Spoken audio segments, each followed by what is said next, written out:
Both devices right now are available through AT&T for the contract price of only $200. The notable feature with the Samsung Focus is, of course, its large 4-inch Super AMOLED display. While on the Quantum, its notable feature includes the convenience factor with the physical keyboard.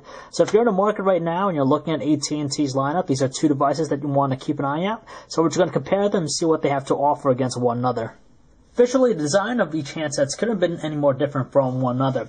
With the LG Quantum, it utilizes the landscape sliding form factor, whereas the Samsung Focus just utilizes the traditional slate look. Now, between both handsets, the more streamlined of the two is, of course, the Samsung Focus. It measures in at 0.39 inches thick versus the 0.6 inches thickness of the LG Quantum.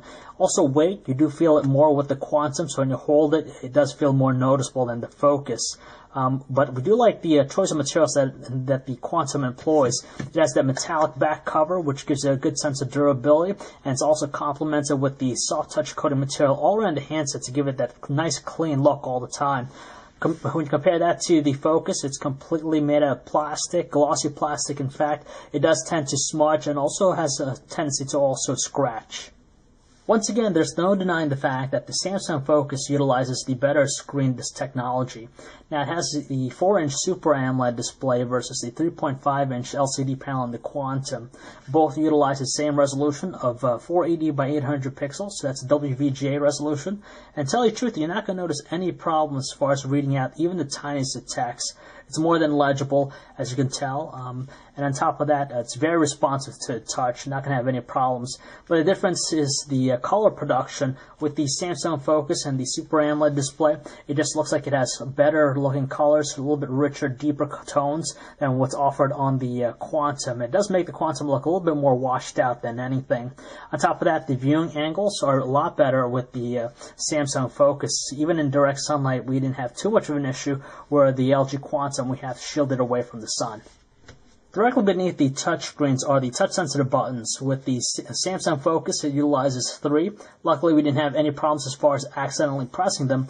And same thing applies with the Quantum. It utilizes only 2 for the back and search, while the home key, or the start button, is a physical one. Now, even though the volume rockers of both handsets might look a little bit flush to the surface, we definitely like to feel the Focus a little bit more. It just sticks out a little bit better. On top of that, it offers a better response over the Quantum.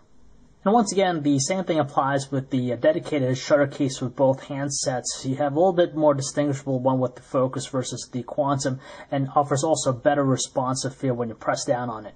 Now, even though we like the placement of the dedicated power button on the Quantum, it's a little bit rather difficult to make out with the finger, whereas on the Focus, it's found on the right-hand side of the phone, but it does offer a little bit more tactile response.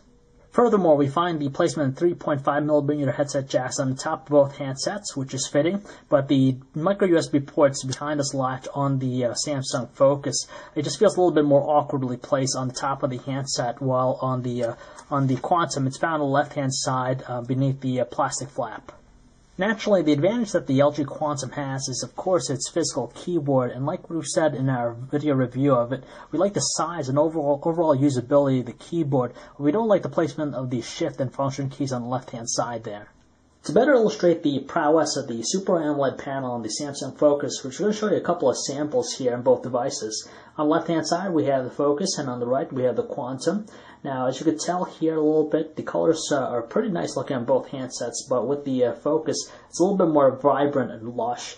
Now, the advantage also that the Focus has is that it offers better viewing angles. So at various angles, the colors kind of distort a little bit with the LG Quantum, while with the Samsung Focus, it remains intact. So if you want to get a device that's visually stunning from the onset, you might want to check out the Samsung Focus.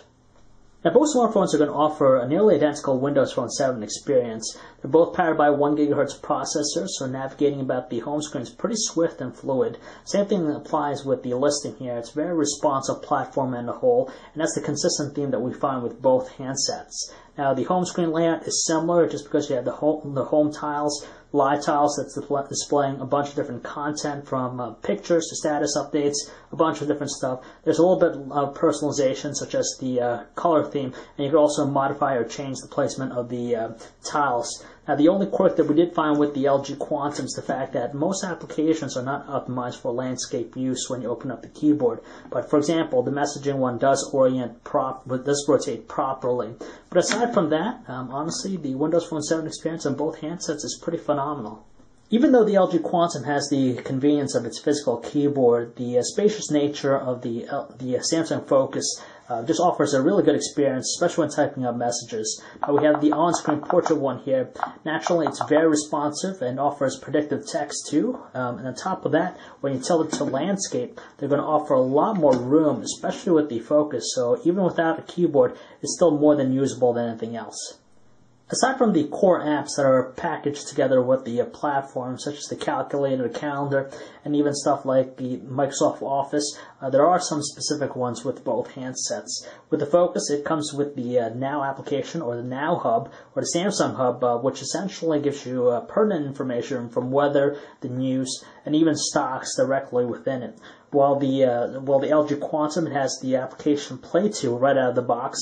It essentially is a DLNA application, so you could share a variety of different content to other devices. And on top of that, if you go to the marketplace for both handsets, they have a specific area for their own markets. You have one for the LG App Store with the LG Quantum, while on the Focus they have the Samsung Zone, and these are basically applications that are exclusive to these devices.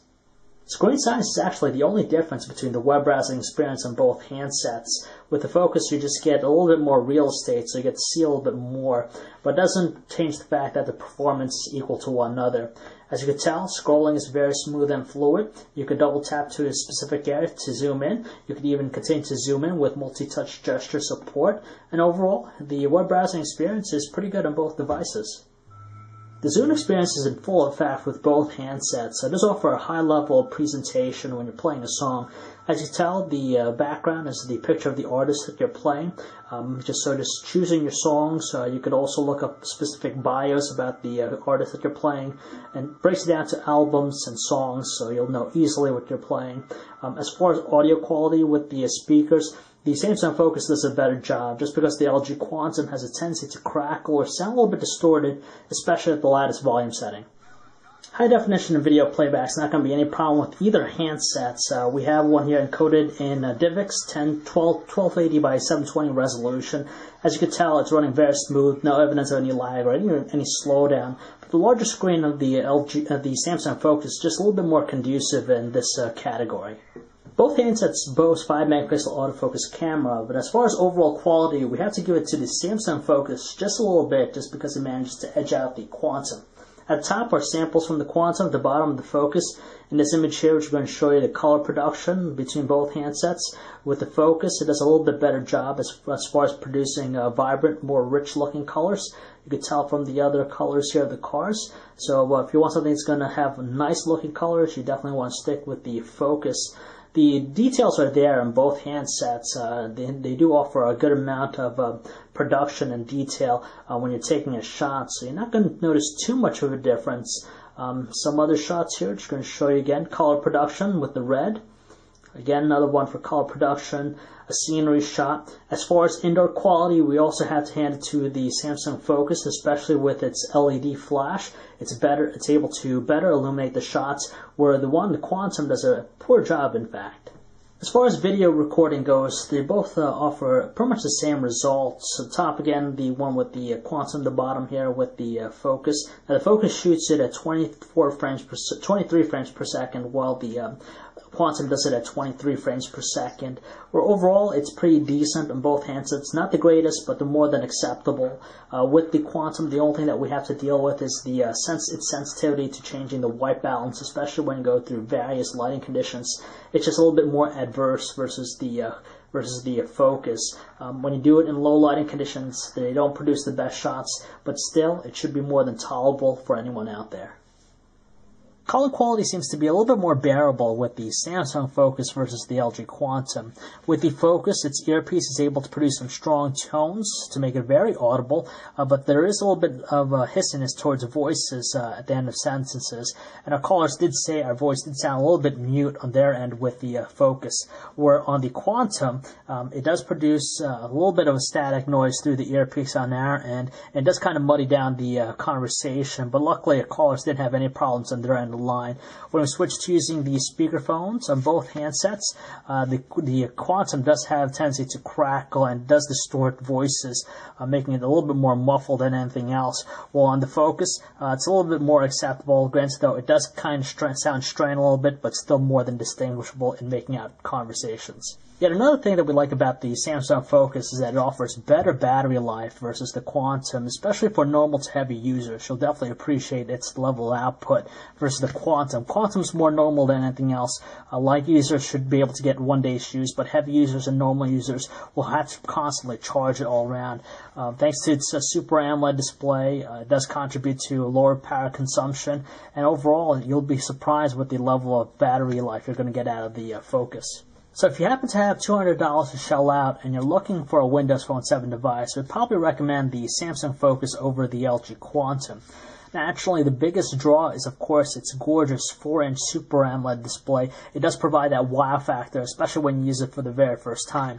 With the Quantum, granted, it does offer the convenience of the physical keyboard. The on-screen keyboard of the Windows Phone 7 platform, combined with the well-sized real estate of the Focus, does offer a great experience that really makes it very easy to type messages, even better than using a physical keyboard. On top of that, some of the other draws that the Focus has to offer is that it produces a little bit better pictures. The battery life is phenomenal too, and on top of that, it does offer a little bit better calling quality, and it's just very well-rounded all around versus what's offered on the Quantum.